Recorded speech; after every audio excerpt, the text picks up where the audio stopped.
In this video, I am going to show you how to replace your front caliper. Let's get started. Okay friends, it's time to get started on our job. The first thing you need to do is safely raise and support the front of the vehicle so the wheels are off the ground. After you have the wheel up in the air, continue on by removing all 6 of your 21mm lug nuts, and then the wheel.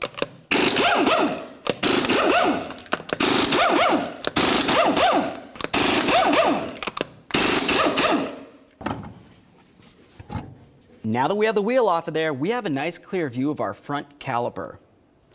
To remove the caliper, I'm going to make my way directly to the flex hose. We're going to have to restrict the brake fluid flow down to the caliper. We'll give this a little squeeze. Now we're going to move over here to the brake caliper banjo bolt. This is the bolt that holds the flex hose to the caliper. We're going to break this free and then lightly snug it.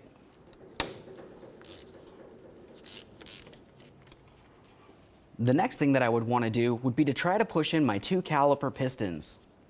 Those are in this area here. To push these in, generally you can use a pry bar in through the slot, grab onto the front of the rotor, and then gently pry towards you. Our caliper's frozen, so we'll skip past that part. Make sure you have a collection bucket under the area so you can recycle your fluid properly. It's a good idea to install one of your lug nuts with a spacer to hold the rotor in place while you continue. You're going to be looking for 2 21mm headed bolts. There's one here and one up on the top. Those 2 bolts hold the bracket to the knuckle. We're going to remove the pair.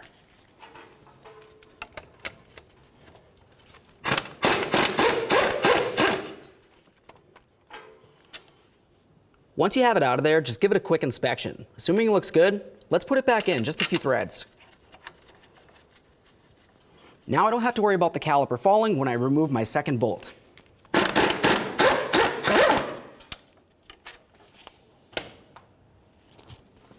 Hold on to that caliper and fully remove that first bolt that you had started to remove.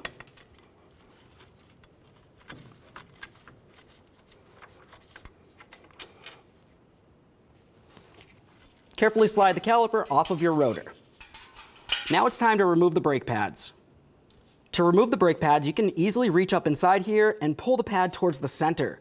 Once you have both sides out, you can slide it right out of the caliper and then do the exact same thing to the other side.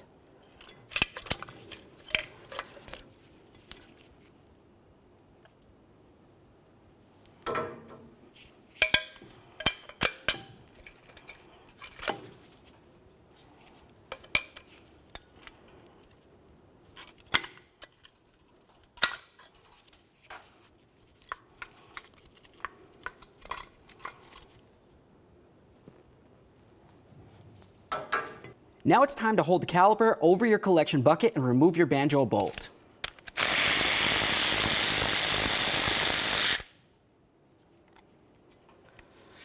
There it is, friends. Make sure you drain and recycle the fluid properly. At this point, you can clearly inspect both sides of your front rotor and both of your brake pads. Assuming they look good, you can continue. Now let's have a close look at the flex hose. You'll notice on ours, the banjo bolt is still in place. Now when I took off that banjo bolt, I can see that my gasket is still on there. That's important to note. In this area, there should be 2 gaskets, one on either side of the flex hose when it is installed to your caliper. Double check both sides. Make sure there is no gasket on the flex hose end. Assuming that looks good, go ahead and clean it down.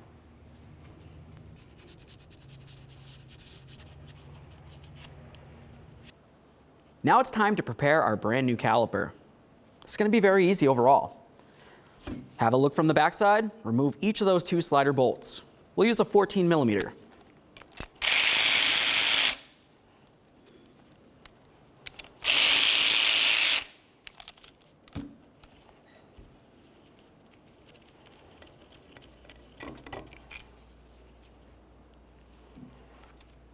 Go ahead and remove that caliper and set it aside from the bracket. We'll get back to that.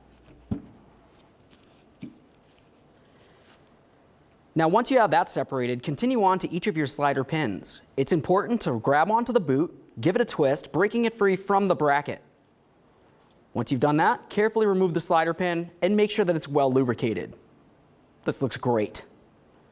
Now we'll just take that and slide it right back into its original position and do the same thing to the other slider pin.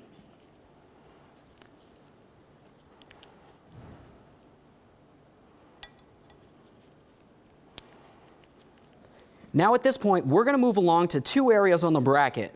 You have one side of the bracket, and then the exact same thing on the other.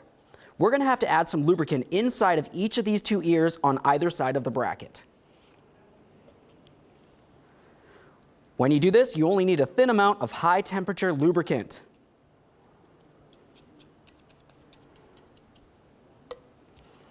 After that, you can go ahead and grab onto one of your caliper bracket tins.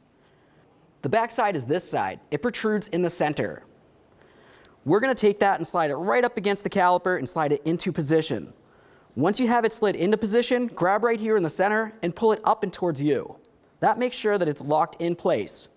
Go ahead and give it a little wiggle to make sure it's secure, then do the exact same thing on the other side of the bracket.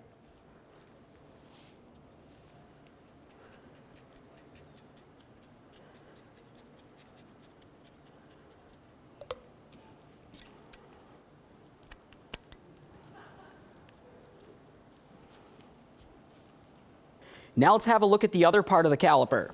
Grab onto it and turn it up like this. Now you have a clear view of both of your pistons. Take some more of that high temperature caliper lube and come around each of the pistons. By adding lubricant in these areas, it's going to help with vibration dampening and noise reduction overall. Once those are well lubricated, continue on to each of these three ears.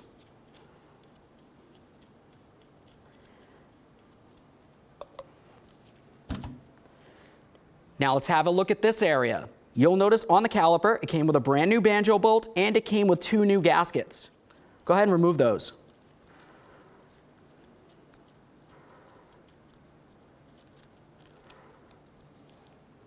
There's one of those new gaskets, and here's the other. Go ahead and grab onto those and set them aside. Now let's move along to talking about our brake pads. You'll notice your brake pads look different on the back. On the inboard pad, you had a little wear indicator. That's important to note for during the reinstallation process. Let's also look at the meat of the pad itself. You want to make sure that there isn't any paint or damage along the pad material, or else it's a good idea to try to replace it. Now, of course, once you clean this up, you would also want to make your way along to each one of these ears. You'll have an ear on either side of your brake pad. You want to make sure that each of these areas are smooth so that it doesn't restrict while it's flowing in your caliper bracket. I'll go ahead and clean this up now. Now that I have all four ears cleaned on all of my pads, I'll set those aside and move along to my caliper bracket bolts. You want to make sure that the threaded area is clean and it's not damaged in any way. Also, make sure you never have any never sees on this. You don't want these bolts to easily walk themselves out. Clean the threads and let's move along. Once those are clean, apply some blue thread locker, grab the bracket, and let's get back over to the vehicle. Slide that caliper bracket right over the rotor. Now we'll take each of our caliper bracket bolts and start them in by hand. You want to make sure you don't cross thread these in place.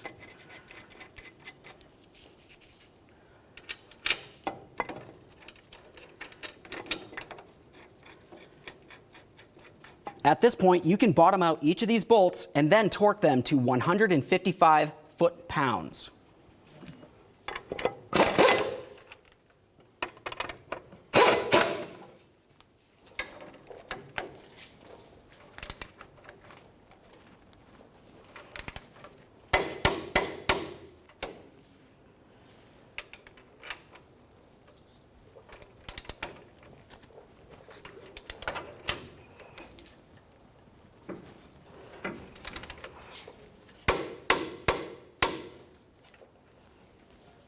Time for the brake pads. You remember when we removed these, we had the wear indicator on the inboard pad.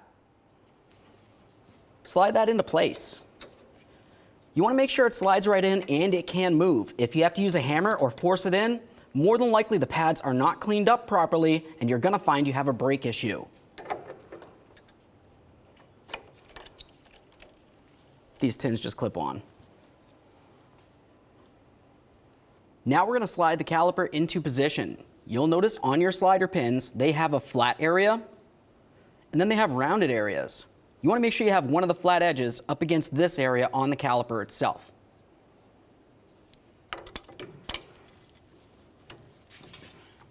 Start in each of your mounting bolts.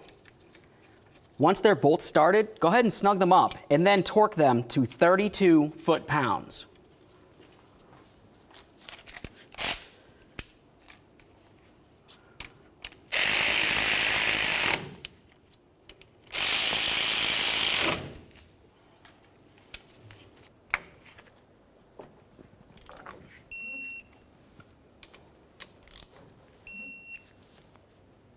Now it's time to deal with the banjo bolt.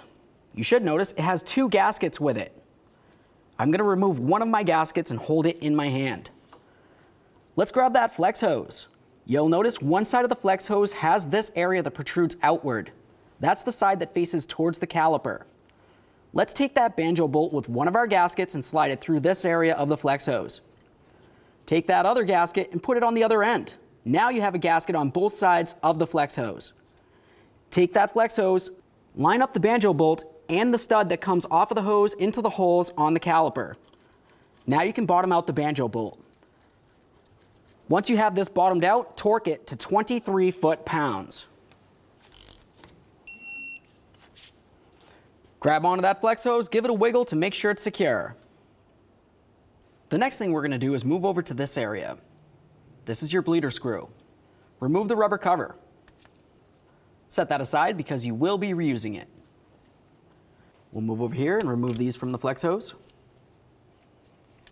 Now that we've made our way back down here, let's get back over to the bleeder screw. We're going to use a 10mm to loosen this by turning it counterclockwise. You'll notice nothing comes out at first. What we're waiting for is for fluid to make its way down through the braking system, down the flex hose, into the caliper. It's going to fill up this area and then start trickling out through the bleeder screw.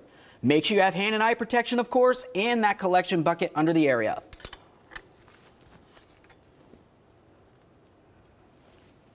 Now that we have a steady trickle of fluid coming out of this caliper bleeder, go ahead and close it off. At this point, you're going to want to continue on by doing a manual bleed. Now to manually bleed this, it's going to be easiest with two people. One person out here, and the other person's going to be inside the passenger compartment. That second person is going to pump up the brake pedal until it feels firm. When it starts feeling firm, they're just going to hold pressure on it. I'll make my way down here and open up the bleeder screw. That's going to force fluid out of here. Once it stops coming out, I'll close it, tell them to release the brake pedal, and we'll repeat this process until we see no more air coming out of the bleeder screw. Go ahead and pump up the brake pedal, please.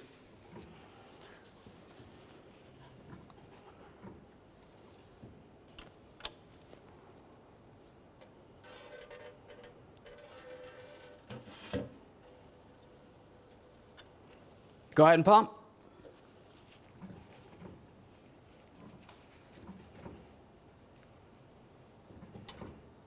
Holding.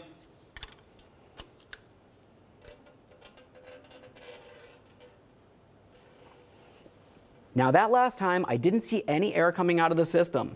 It's a good idea to at least do it one more time just to ensure there's no air in there. Go ahead and pump up that brake pedal.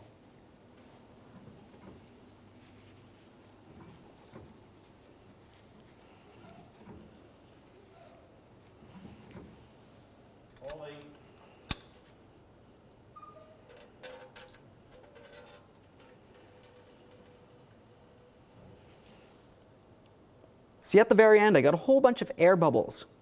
That tells me that there was still air in the system.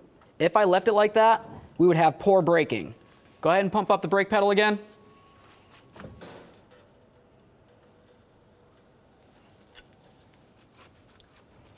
Okay, at this point, we did it several times without having any air coming out of the system. We should be good to move along. Go ahead and clean up your mess. And reinstall your bleeder cover. Now let's make our way under the hood, and we're going to look right at this area. This is considered your master cylinder. This is where all your brake fluid is. You want to make sure it's topped off up to the maximum line. If it looks as though you need a little bit more in there, you're going to want to make sure that you top it off with .3 brake fluid. After that, just make sure you close it off. Now at this point, we know that we have no air in our braking system, and we torqued everything properly. Let's make our way back out here, remove our safety lug nut and spacer.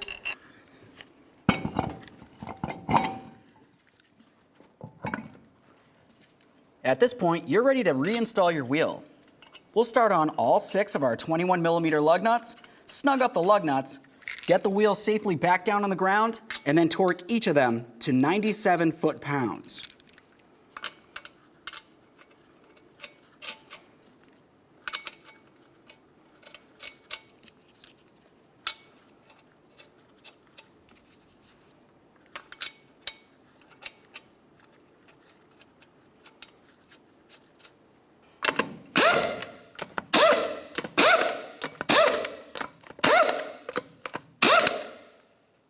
With the wheels safely back on the ground, we'll torque these in a crisscross manner.